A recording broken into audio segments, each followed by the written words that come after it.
Hey, fellas, Kamish, and let's walk through this, man, going into the last game of the season. And we pretty much know six playoff spots that are locked up, but there's a lot of things that can happen for those other two spots. So I'm going to try to keep this as non-confusing as possible. I didn't even go through the tiebreakers as far as who ends up tied, because there's so many potential ties that it's just too much. So we have to figure that out when we get there. Head to head, don't forget, that's the tiebreaker. So if you want to know what your chances are, just look at how you competed or if you beat the teams that you may tie with, and you'll know your position. But right now, we got the boys, Crusher, Don Mega, Real Deal are tied for third in the AFC at 6-6. But even if somehow both of those teams lost and they ended up in the wild card, they're likely going to get the wild card because the next highest scoring team, Illmatic, is almost 50 points behind Real Deal and 73 points or so behind Don Mega.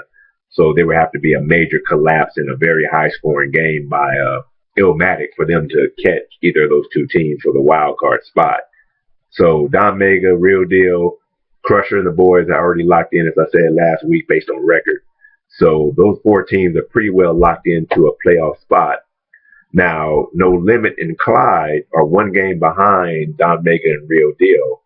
So obviously they need both of those teams to lose, which is going to be a high order or a tough order to fill because they're scoring points and they're not playing each other. So, which is, I guess, is good.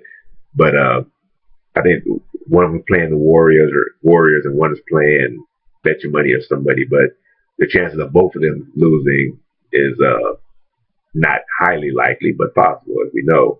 So No Limit Clyde has an outside chance based on record. Back again, I don't know the head-to-head record against Don Mega, Real Deal, or each other. So, like I said, we have to figure that out when that comes, if it happens. So right now, those four teams are pretty well locked in with No Limit and Clyde with an outside shot in the AFC division. Down to the NFC, Bet Your Money and Warriors, they're locked in for a playoff spot at 7-5 each. Bomb Squad controls their own destiny. Bomb Squad wins, they're in as a third place team. If they lose, and there's three teams, one game behind them with Illmatic, Eagles, and Gangsters, then that opens up all kinds of scenarios. Obviously, those teams have to win, and Bomb Squad has to lose for there to be a tie for third, and then we have to go to the head-to-head to figure that out. Like I said, Illmatic needs Don Mega and or Real Deal to win. That's Illmatic's primary goal here because, like I say, they're in pretty good position to get a wild card spot, but they won't get it if they have to go up against Real Deal and Don Mega for the wild card. So Illmatic is in really a good spot as long as one of those two teams win. Otherwise, they need to win and hope Bomb Squad loses to even have a chance, and that's based on if they beat Bomb Squad head-to-head or not. Outside of that, Eagles, Gangsters definitely need to win and hope Bomb Squad loses. And just for fun, Killer Bees are pretty much done for the season. So interesting stuff. So we'll see how it all plays out. I got to get on a business trip here, but I try to get the individual leaders set up on the screen before Sunday. So we'll see if there's any tight races for individual champions this season. But I'd like to see if I can get to that later on. So anyway, fellas, that's where it is. And we'll see how it all plays out here down the stretch.